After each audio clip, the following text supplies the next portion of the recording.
Hey, welcome back. January 7th, 2023. Happy New Year. I haven't been out to check on my bees since the big warm snap that we had a couple weeks ago, lasting into pretty much last week. It was pretty warm here. It was like 60 some days, 65 one day, I think was our highest. So I didn't even bother coming out to check on the bees. I figured I'd wait till the warm spell kind of passed, and then I'd come out and check on the stores when everything was, calmed down. Because I'm sure there was some flying going on in all the hives that were alive. Went and letting my smoker fire up right now, so I figured I'd make the intro of the video to let y'all know what today's purpose is, and that is basically I just want to check to see how the stores are doing, and anybody who has had fondant like these hives from the last visit, if they're in it, if they're consuming it fast, if they need more, and the ones that don't have any on it as of right now, if they need it and they're starting to get light, I'll, maybe put some on there. That's one of the few things that I do just for the sake of doing, whether they need it or not, because it really is a good insurance policy. I've mentioned before, sometimes the bees will just blow right through the center of the hive. When it's really cold out, they'll come up top. There's nothing there. Now that cluster can't jog over to where the food is. And it's really frustrating to have a dead out. And they clearly starved out. And there was just plenty of stores 2 frames over that they just couldn't get to. So the fondant is something that I will put on top of the hives. I've mentioned also before that I do prefer the mountain camp method of emergency feeding my bees in the wintertime, because it doubles as moisture control as well. I got some free fondant, like 2 pallets full, so I am certainly not turning that away. It's free feed, and anywhere I can save money, I'll do that. I already checked these hives out. They're all alive. The bees are just getting to the fondant. There's about 2 pounds in there. I'm going to let these fly. I just have to make sure I get back here. I can't leave as much of a time lapse between checking my hives out as I did from last time till now. Last time I was out here was when I oxalic acid treated my hives with the vaporizing tool. I have a video about that as well. There's one hive in particular I'm very curious about, and I'm going to show you that later. It's over there. It's a single. I had a bear attack my hives. I am holding myself completely accountable for that, because this yard, there's never really been mention of bears in the town that I'm in. There was one sighting a couple years ago, and I didn't practice what I preach, man. Always put an electric fence out, whether you think there's a bear or not. If you're asking if you need one and you're thinking about it, that means you need one.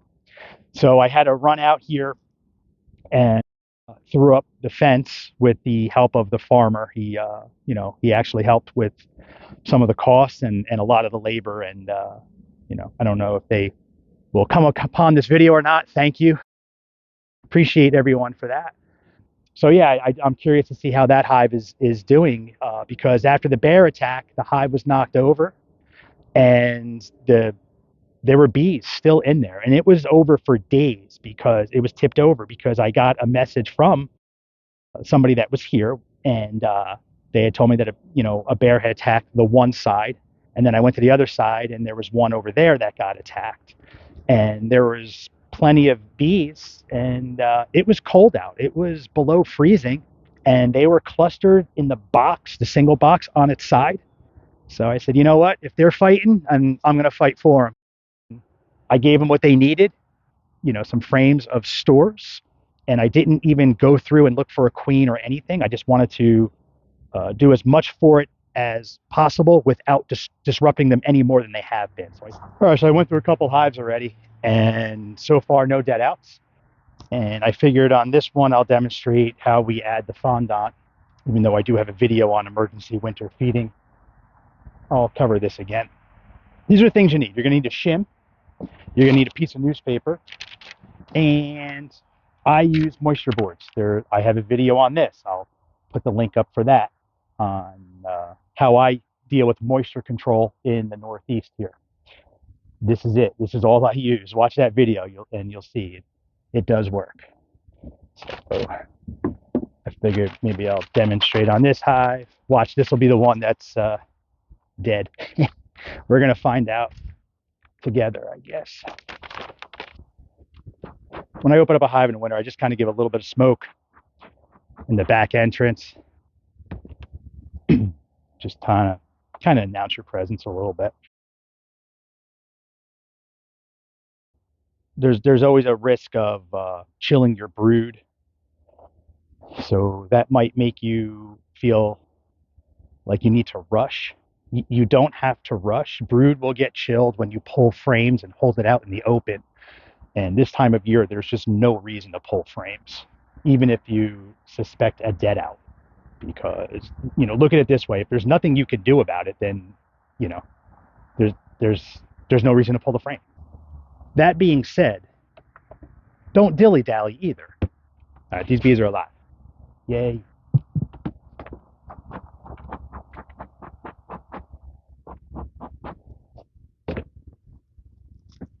I'm still doing a heft test. These hives, they're all, they still have some good weight to them.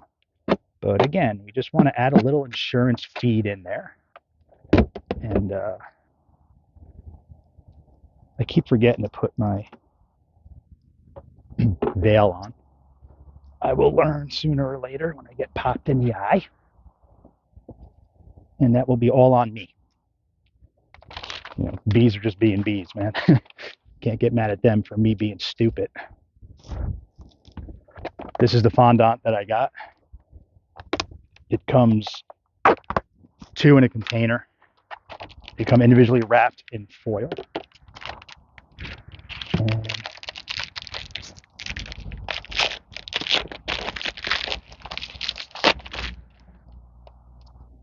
And again, we're not rushing, and we're not dilly-dallying. Just go into your hives with purpose. Know why you're going out to the yard. What are your objectives? What are your goals?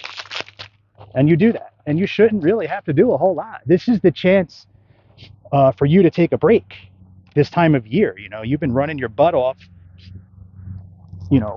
all spring and summer long, taking care of your bees. This is the one time that, this is the time of year where you can breathe a little bit. So what we're doing is we're putting the inner cover on upside down. So, which is the normal winter configuration for the inner cover. The notch should look like a U, not like an N. And let's do that off of the hive. I just want to get this burr comb off. And I will discard it in a box because in one of my past videos, I got a little bit of criticism for my bad housekeeping skills. And I didn't get offended. I just considered the possibility that maybe my housekeeping skills needed a little improvement. And I followed all of your criticisms. So your inner cover on, upside down. You got your moisture board with your routed edge in there. And we'll put it just like that. You saw how fast that was. That's it. That's all you should be doing in the wintertime. That's your wintertime tasks. If you do come across a deadout, there is something you should do, and that is basically critter-proof your hive. And what I would do for that is just, you see my mouse guards that I use? Here, we'll show you on this hive. So if I came across a hive and it was dead, just accept your loss, figure out what you did wrong. This one may actually be a deadout because there is a ton of dead bees out here. We'll find out. I would just flip my mouse guard over or block this with some 3/4 by 3/4 wood. You just want to block that entrance and then pull your outer cover forward to block your rear entrance, or vice versa if you run your covers in the front. But just, I guess the point is, block your secondary entrance. So you don't want bugs and ants and all that stuff to start getting in there. So that's really all you need to do. I hear people saying how, take all your frames, put them in the freezer. I mean, I got, in this yard right here, I got like 17 hives.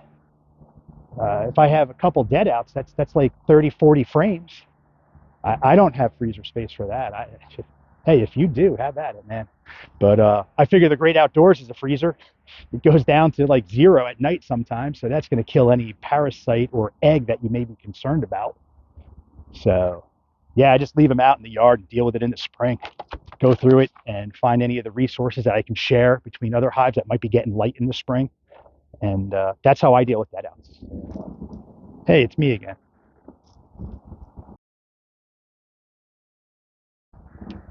I didn't want to peak. I realized I piqued your curiosity about this hive that I'm a little concerned about because of the dead bees in front. And I figured it would be unfair to not document it just in case anybody was on the edge of their seat.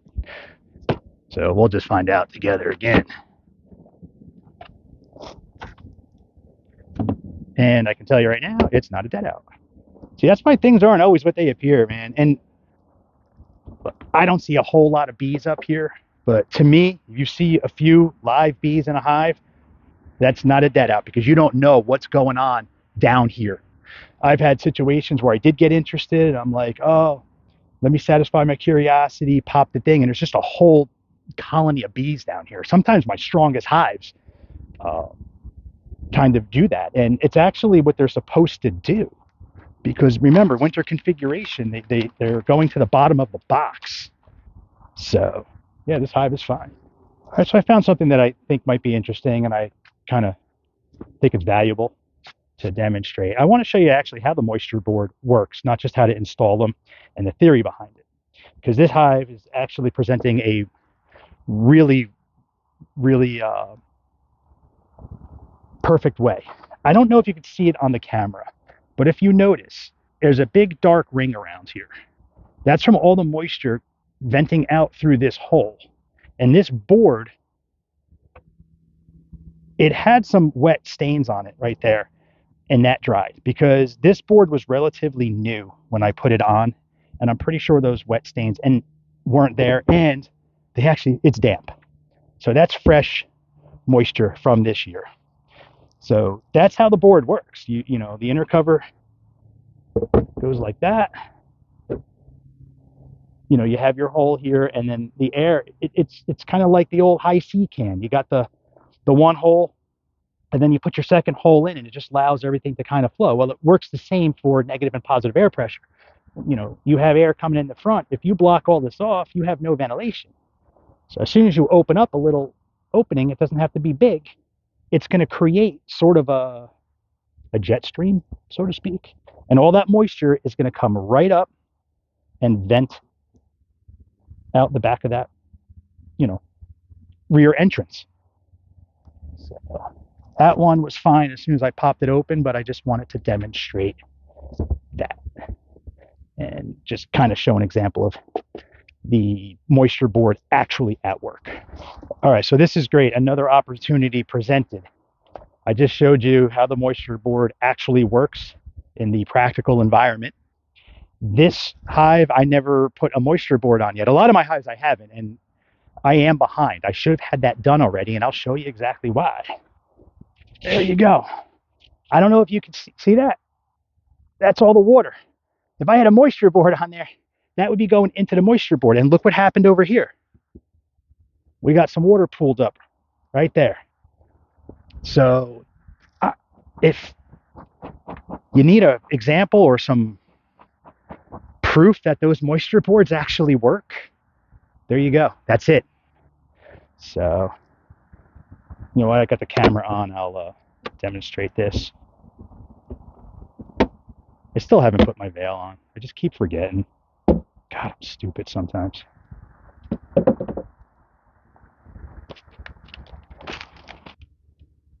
Okay.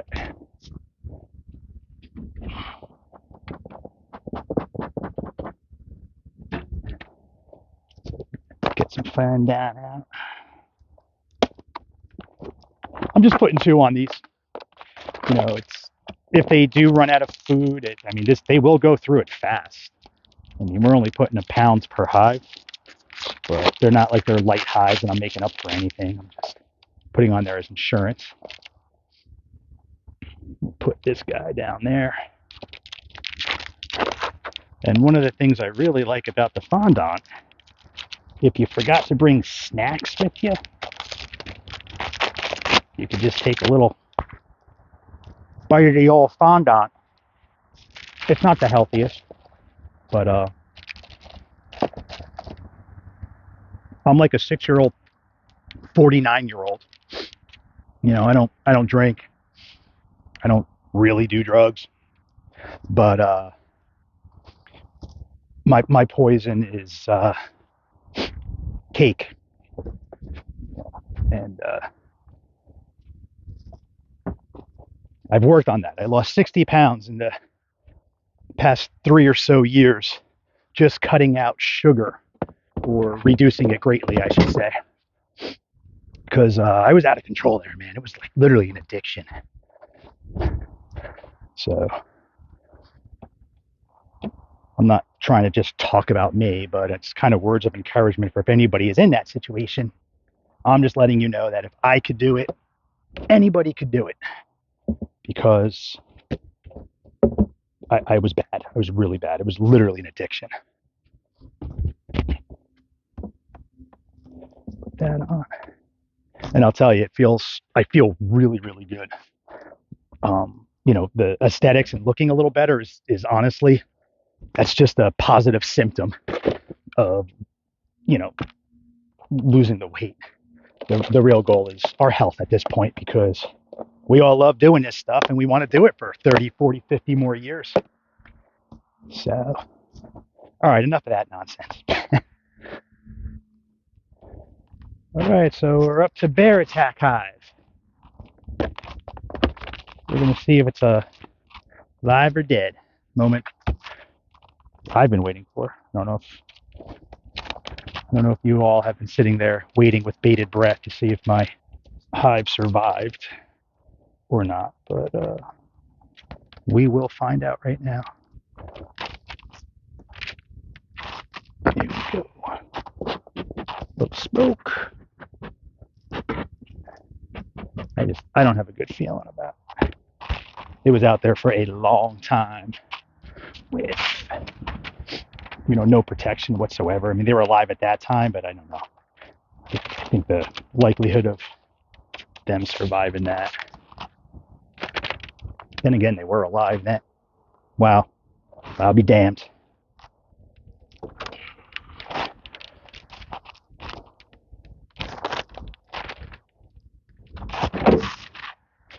I never even put their inner cover back on when I set them up. That is pretty impressive. Aren't bees amazing? Look at that.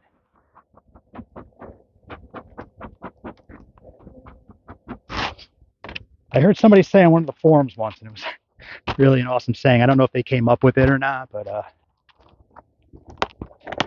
the bees can usually fix any one of our mistakes. Most of them, anyway.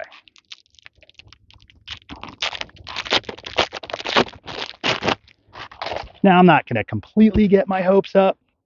There's a decent population in there. I broke it down to a single because a lot of the bees did perish. Who knows? Maybe the queen was one of them, because the top box was demolished. And it was all, you know, the frames were all like broken. So that bear went to town. But there's a possibility the queen didn't make it, and the, you know, these bees just didn't, you know, dwindle down yet. There's also a fair chance that she isn't there because the top box was all stores. We'll see in a few weeks, and we'll see what happens. I feel bad. It's all from my negligence, but you know, you accept that you screwed up and you move on. Don't dwell on it. But as far as they're surviving and hanging on, I'm going to do everything I can for them. It's actually relatively heavy for a single. And you know what? I have more fondant here. I'm just going to give them more. Like I said, man, they're fighters and they're not giving up, so I'm not going to give up. This hive survives winter Maybe I'll make it a point to get some queens made from these genetics. Because I gotta tell you, man, it was in bad shape. I should have videoed it. I'm gonna be honest with you. I was just embarrassed that I screwed up. Like I said, people screw up, whatever. But the really embarrassing part is I've told so many people, don't mess around, put bear fences up. And I started this yard about 7 or 8 years ago, and there was talk of a bear. And I'm like, I'll get the fence set up. And I never got around to it. And years kept passing and passing, and no bear attack. And then finally, they got me. So to all those people out there that say, I had my bees set up for 10 years, never had a bear attack, you know what? It's never a problem until it's a problem.